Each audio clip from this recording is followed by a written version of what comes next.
നമസ്കാരം. നമ്മുടെ ജീവിതത്തിൽ നമ്മൾ അറിഞ്ഞോ അറിയാതെയോ ഒക്കെ ഒരുപാട് നഷ്ടങ്ങൾ നമുക്കുണ്ടാകാറുണ്ട്. എന്നാൽ അറിഞ്ഞോ അറിയാതെയോ ഒന്നും ഒരിക്കൽ പോലും നമ്മളെ സ്നേഹിക്കുന്നവരെ നഷ്ടപ്പെടാതെ നമ്മൾ സൂക്ഷിക്കണം. കാരണം നമുക്ക് എത്ര ആളുകളെ വേണമെങ്കിലും നമുക്ക് സ്നേഹിക്കാം.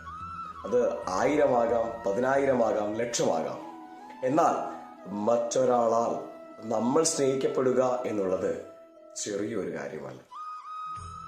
നമ്മുടെ ജീവിതത്തിലെ ഏറ്റവും വാല്യൂ, ഏറ്റവും മൂല്യമുള്ള സ്വത്ത് അത് തന്നെയാണ്.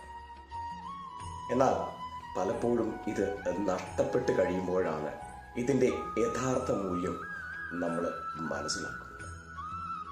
അപ്പോൾ എങ്ങനെ നഷ്ടപ്പെടാതെ സൂക്ഷിക്കുകയാണ്? അപ്പോൾ മറക്കാതിരിക്കുക, ജീവിക്കേണ്ടതുപോലെ